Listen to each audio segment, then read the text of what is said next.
हमारे माननीय खड़गे जी आपके सामने बढ़िया बढ़िया शेर सुनाते रहते हैं और उनका शौक है शेर सुनाने का। और सभापति जी आप भी बड़ा मजा लेते हैं।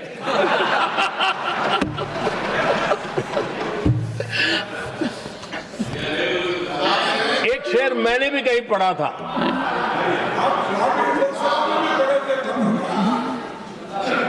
तमाशा करने वालों को क्या खबर, तमाशा करने वालों को क्या खबर,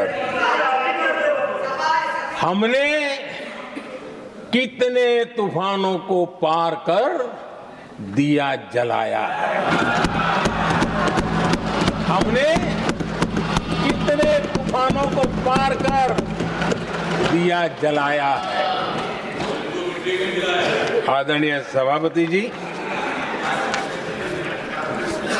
मैं आदरणीय खड़गे जी वरिष्ठ नेता है और मैं हमेशा सम्मान करता हूँ और इतना लंबा समय सार्वजनिक जीवन ये छोटी बात नहीं है। और मैं इस देश में चाहे शरद राव हो चाहे खड़गे जी हो, इन सब का मैं, हमारे देवगौड़ा जी बैठे हैं, ये असामान्य सिद्धियां हैं उनके जीवन की जो उन्होंने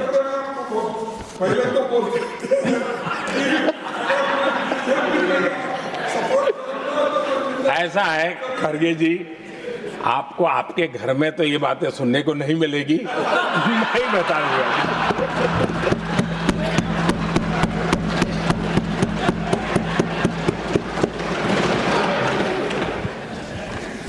इस बार मैं देख रहा था कि खड़गे जी कविताएं पढ़ रहे थे, लेकिन जो बातें बता रहे थे और आपने बड़ा सही पकड़ा था कि जरा बताओ तो सही भी ये कविता है कब की है? उनको पता था, सभापति जी उनको पता था ये कविताएं कब की है।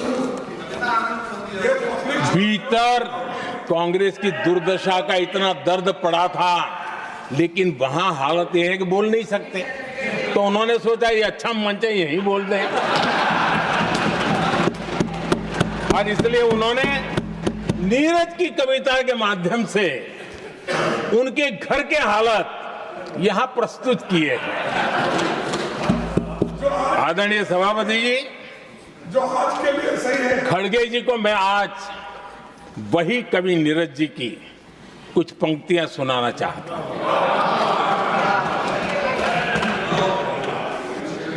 कांग्रेस सरकार का जो दौर था उस समय नीरज जी ने ये कविताएं लिखी थी और उसमें उन्होंने कहा था, है बहुत अंधियारा, है बहुत अंधियारा, अब सूरज निकलना चाहिए, अब सूरज निकलना चाहिए, जिस तरह से भी हो ये मौसम बदलना चाहिए,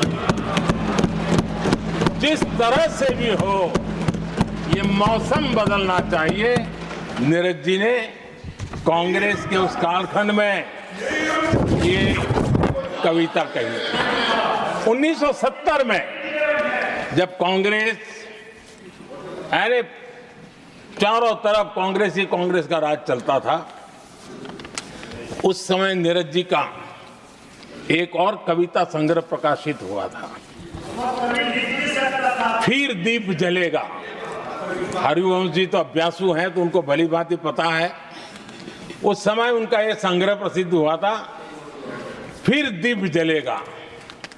उसमें उन्होंने कहा था, और ये बड़ा महत्वपूर्ण है, नीरज जी ने उस समय कहा था, मेरे देश उदास न हो। नीरज जी ने अपनी कविता में कहा था, मेरे देश उदास न हो, फिर दीप जलेगा, तिमिर ढलेगा, और हमारा सद्भाग्य देखिए, हमारे प्रेरणा पुरुष अटल बिहारी वाजपेयी जी ने भी 40 साल पहले कहा था, सूरज निकलेगा, अंधेरा छटेगा, कमल खिलेगा।